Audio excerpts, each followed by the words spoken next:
Assalamualaikum warahmatullahi wabarakatuh. Perkenalkan, nama saya Ardian Kori Pradana, NIM 181221031.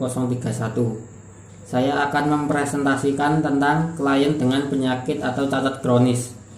Kelompok penyandang penyakit kronis atau kecacatan dapat dibentuk di komunitas atau di rumah sakit atau di pusat rehabilitasi.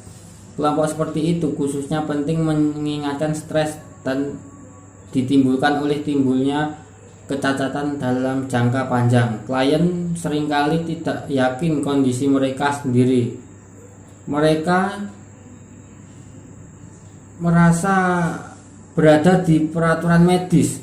Mungkin orang di kota yang berbeda fokus hidup mereka bagi banyak orang dan kehidupan sehari-harinya untuk mencari nafkah atau bersekolah, bersosialisasi dan terlibat dengan keluarga dan rekreasi ke pemeriksa medis, perawatan dan menunggu dengan tingkat ketidakpastian tertentu.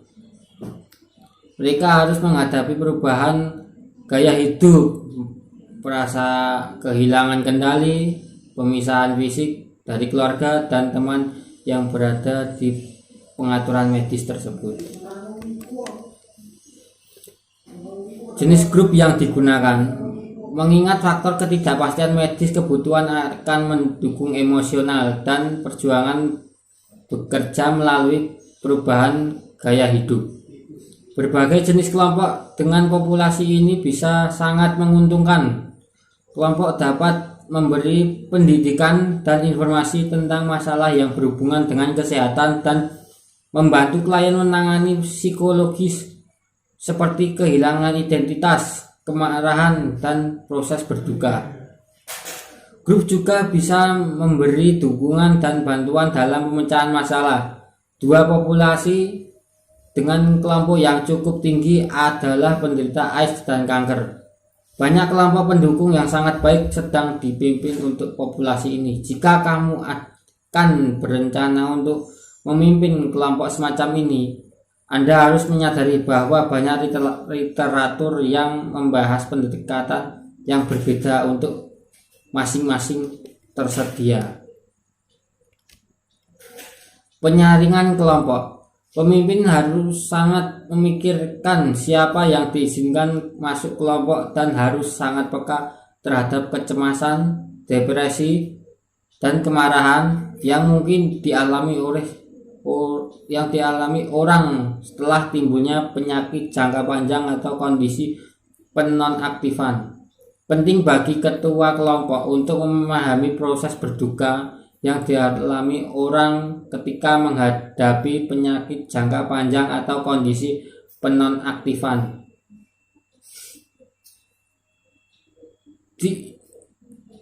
Hal memilih anggota untuk grup maupun di istilah untuk benar-benar memimpin grup anggota yang berurusan secara efektif dengan kondisi medis. Mereka dapat memberikan informasi, memberi dukungan, dan berperan model untuk mereka yang masih dalam tahap marah atau depresi. Sebagai kelompok terbuka dan tertutup, kebanyakan kelompok rumah sakit terbuka karena kebutuhan untuk mengakomodasi orang baru yang tiba di unit untuk menderita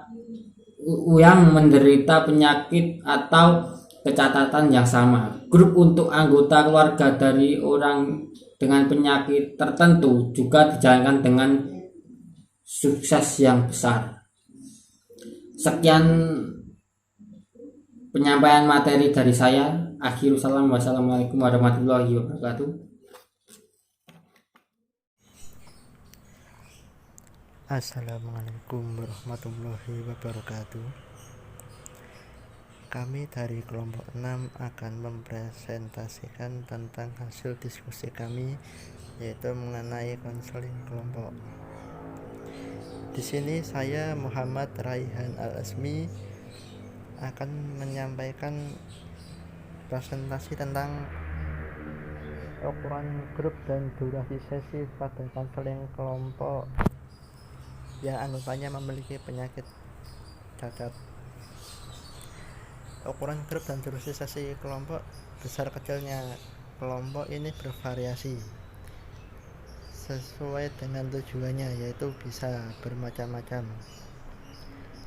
Kelompok pendidikan bisa jadi besar. Kelompok pendukung dan terapi mungkin tidak boleh lebih dari 8 anggota. Dengan 6 seringkali menjadi angka ideal. Kelompok-kelompok ini biasanya bertemu selama 1,5 sampai 2 jam karena anggota biasanya memiliki banyak pemikiran dan perasaan untuk dibagikan. Jadi bisa diskusi mengenai pemikiran dan perasaannya. Keahlian khusus pada kelompok ini yaitu 1. Dapat mengendalikan suasana atau emosi anggota. 2. Dapat membuat anggota fokus pada aspek kehidupan lainnya. 3. Memiliki keterampilan memotong pembicaraan dengan baik dan benar. 4.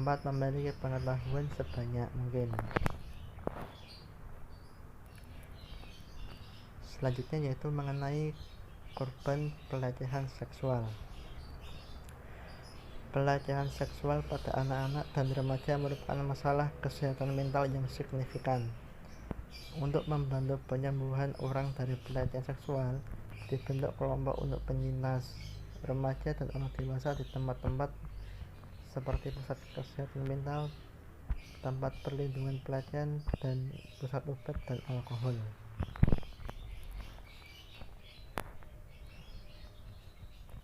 Selanjutnya yaitu nilai dan macam kelompok. Orang yang selamat dari pelecehan seksual kemungkinan besar mendapat manfaat dari salah satu dari 2 jenis kelompok dukungan atau terapi. Kebanyakan kelompok ini adalah kelompok terapi karena kandungannya berhubungan dengan peristiwa dan kenangan yang menyakitkan. Kelompok memberi kesempatan bagi penyintas untuk berbicara tentang rasa sakit mereka, mungkin untuk pertama kalinya dengan orang lain yang juga menjadi korban, mungkin sebagai anak-anak atau remaja. Diskusi ini dapat memberdayakan karena mereka memvalidasi pengalaman yang melecehkan dan memotong selubung kerahasiaan yang sebagian besar korban selamat sebagai anak-anak. Kesempatan untuk berbicara secara terbuka di lingkungan yang mendukung dan rahasia seringkali membantu para penyintas mendapat keberanian untuk bekerja lebih produktif dalam terapi individu mereka. Mungkin hanya itu yang bisa saya sampaikan. Untuk selanjutnya bisa dipresentasikan sama teman saya satu kelompok. Mohon maaf apabila ada kesalahan. Wassalamualaikum warahmatullahi wabarakatuh. Assalamualaikum warahmatullahi wabarakatuh. Baiklah, nama saya Ana Muhaimin Ma'ruf dari kelompok 6 akan menjelaskan tentang materi dalam penyaringan kelompok pelecehan seksual. Saat pembentukan kelompok yang mengenai pelecehan seksual, pemimpin harus mempertimbangkan tingkat keamanan para anggotanya. Kami merasa bahwa usia minimal itu adalah 12 tahun, meskipun banyak kasus diantaranya 13 tahun dan 14 tahun. Kami biasanya merekomendasikan bahwa setiap calon anggota terlibat dalam konseling individu sebelum bergabung dengan kelompok terapi penyintas. Baiklah, selanjutnya yaitu mengenai ukuran kelompok dan durasi serta jumlah sesinya. Untuk ukuran kelompok, kami merekomendasikannya tidak lebih dari 6 orang anggota. Sedikitnya itu 3-4 anggota, tergantung pada anggota dan usia mereka serta tahap penyembuhan mereka. Untuk durasi dan jumlah sesi berlangsung selama 2-2,5 jam. Untuk memberikan waktu yang cukup bagi para anggota untuk mempelajari setiap tingkat dan cukup waktu bisa keluar dari rasa sakit mereka. Pekerjaan dalam kelompok ini mungkin membutuhkan waktu dan banyak sesi. Namun karena sakit dan penyintas tekanan yang mungkin dialami, penting untuk menjaga anggota tetap termotivasi dalam menangani masalahnya. Baiklah, selanjutnya yaitu adalah keahlian khusus yang harus dimiliki oleh pemimpin kelompok. Yang pertama, pemimpin kelompok harus memiliki pengetahuan yang cukup tentang masalah pelecehan seksual. Yang kedua, harus bisa fokus secara mendalam pada rasa sakit yang dialami oleh individu. 3. Teliti agar setiap detail masalah dapat diselesaikan dengan baik. Baiklah, selanjutnya yaitu mengenai kelompok perceraian. Bagi banyak orang mungkin perceraian adalah salah satu masa tersulit dalam hidup mereka. Oleh karena itu, banyak pusat kesehatan mental menawarkan kelompok bagi mereka yang mengalami perceraian. Kelompok bagi mereka yang bercerai terbagi menjadi dua kategori utama, yaitu pemulihan kelompok dan kelompok awal. Nama Afiat Muhammad Akbar Nugroho, NIM 181221092. Kali ini pada kelompok perceraian terdapat penyaringan kelompok, ukuran grup, durasi sesi, serta keahlian khusus. Pada penyaringan kelompok biasanya terdiri dari anggota yang sedang dalam proses perceraian atau baru saja bercerai dan masih sangat berduka karena kehilangan. Pada kelompok ini, konselor harus memastikan bahwa anggotanya siap untuk dalam sebuah grup.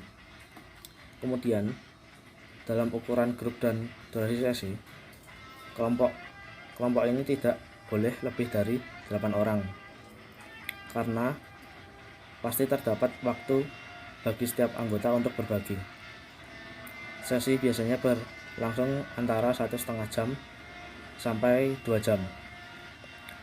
Kemudian pada keahlian khusus, pada kelompok ini konselor harus memiliki pengetahuan yang mendalam tentang konseling duka. Kemudian bisa fokus terhadap masalah anggota dan dapat menerapkan teori pada masalah anggota. Perkenalkan, nama saya Lutfi Manur Afifah, saya dari kelas PKI 5C, NIM 181221103. Saya di sini akan menjelaskan anak-anak dewasa pecandu alkohol. Orang dewasa yang tumbuh dalam keluarga pecandu alkohol biasanya seringkali memiliki masalah yang berasal dari semua kekacauan dan kegilaan pada masa kanak-kanak. Anak yang tinggal dengan pecandu alkohol biasanya cenderung tidak mendapatkan kasih sayang dan perhatian yang lebih. Justru mereka akan mendapatkan siksaan dan kekerasan. Grup juga sudah menyediakan tempat bagi mereka yang mendengar bahwa mereka itu tidak sendirian, dan ada orang lain yang memiliki perasaan, ketakutan, dan kebiasaan yang sama dengan yang mereka miliki. Yang kedua, jenis grup. Kemudian pada jenis grup terdapat 3 kelompok, di antaranya kelompok dukungan tanpa pemimpin, kelompok dukungan yang dipimpin oleh pemimpin, yang terakhir kelompok terapi. Semua kelompok ini sangat berharga dan telah membantu jutaan orang yang telah terlibat dengan satu atau lebih dari mereka. Akan tetapi hanya ada 2 kelompok yang terfokuskan, yaitu kelompok pendukung dan kelompok terapi yang dipimpin oleh pemimpin. Yang ketiga yaitu penyaringan grup. Pimpinan kelompok pendukung anak-anak dewasa pecandu alkohol ingin memastikan anggotanya untuk berada dalam kelompok, karena jika screening tidak dilakukan, pemimpin mungkin menemukan mereka memiliki anggota yang sebenarnya. Kelompok dukungan dapat datang lebih awal setelah seseorang pulih dan dapat membantu orang tersebut menyadari masalah yang dimilikinya, atau dapat datang saat seseorang berada dalam tahap pemulihan selanjutnya. Pemimpin juga ingin memastikan bahwa seorang calon anggota dapat berfungsi dalam kelompok. Selain itu, calon anggota tidak boleh sangat membutuhkan sehingga terapi individu akan lebih membantu daripada terapi kelompok. Perkenalkan, nama saya Sabtaji Nugroho. Di sini saya akan melanjutkan presentasi yang sebelumnya sudah diutarakan oleh Mbak Tutri. Langsung saja, ukuran grup dan durasi sesi. Untuk kelompok pendukung ACOA ini yang dipimpin oleh satu pemimpin 8-12 anggota adalah baik, karena Anda terutama ingin anggota Anda berbagi dan mendukung satu sama lain. Kelompok terapi ACOA ini tidak boleh memiliki lebih dari 6 anggota dan mungkin seminimnya adalah 4 anggota, karena anggotanya sering menangani masalah emosional yang menyakitkan. Kami merekomendasikan grup ACOA ini bertahan setidaknya 2 jam, karena biasanya sebagian besar anggota memiliki banyak hal yang untuk dibagikan. Kenapa minimal harus 2 jam? Karena tiap anggota itu memiliki permasalahan yang berbeda dan kerumitan yang berbeda. Langsung selanjutnya, jumlah sesi. Grup pendukung ACOA seringkali merupakan grup terbuka, jadi grup tersebut bertahan tanpa batas. Kelompok terapi tertutup ini berlangsung dari 8 hingga 15 sesi dan dapat berpanjang jika pemimpin merasa lebih banyak waktu akan bermanfaat. Jadi di sini mungkin yang dimaksud ketika melakukan terapi tertutup ini, kita memiliki beberapa sesi yang mungkin saling berbagi cerita antar satu anggota dengan anggota yang lain, dan lalu pemimpin tersebut memberikan solusi. Lanjut, keahlian khusus yang harus dimiliki oleh pemimpin. Pertama, pemimpin itu harus memiliki pengetahuan yang luas tentang alkoholisme dan pengaruhnya terhadap keluarga. Di sini maksudnya apa? Jadi maksudnya pemimpin itu harus memiliki pengetahuan yang luas tentang alkohol itu, bagaimana dampaknya untuk kesehatan, untuk keluarga, untuk penggunanya jika sudah menjadi pecandu. Dan maksud dari pengaruhnya terhadap pengaruh terhadap anggota keluarga itu bagaimana nanti anggota terapi kita dipandang di keluarganya tersebut. Selanjutnya, 2, harus bisa memahami masalah seperti kepercayaan, keintiman, rasa malu, rasa bersalah, dan pengabaian yang mengganggu. 3, pemimpin harus siap menghadapi banyak rasa sakit dan amarah emosional. Maksudnya di sini kan seperti yang saya sebutkan tadi, tiap anggota itu memiliki permasalahan yang berbeda, kerumitan yang berbeda. Jadi kita sebagai pemimpin harus siap menerima segala keluh kesah anggota kita. Yang terakhir, masalah multikultural dalam kelompok. Dalam memimpin kelompok multikultural atau keragaman dalam kelompok, pemimpin harus menyadari beberapa situasi tertentu. Pada bagian kedua dari bagian ini, kita membahas kelompok multikultural yang dibentuk dengan tujuan untuk mengeksplorasi dan memahami perbedaan. Seringkali para pemimpin perlu siap menghadapi perbedaan seperti penerimaan agama dan orientasi seksual. Anggota dari latar belakang budaya dan sosial berbeda. Komunitas besar akan memiliki perspektif dan nilai berbeda, dan pemimpin perlu bersiap untuk menghadapi perbedaan ini jika perbedaan tersebut menyebabkan ketegangan atau kebingungan di antara anggota. Jadi kebanyakan masalah multikultural dalam kelompok ini adalah masalah yang antara satu anggota dengan satu anggota memiliki budaya yang berbeda. Jadi contohnya begini, saya pemimpin memiliki 8 anggota, dan setiap anggota itu memiliki budaya dan agama berbeda. Lalu mereka saling berpasangan, kemudian mendiskusikan apa yang berbeda dari budaya mereka, agama mereka, lalu kemudian dikumpulkan kembali, lalu sharing ke semua anggotanya, dan lalu kita tentukan akar permasalahan dan memberikan solusinya. Ya, mungkin segitu saja presentasi dari kelompok kami. Bila ada salah kata, kami mohon maaf. Wassalamualaikum warahmatullahi wabarakatuh.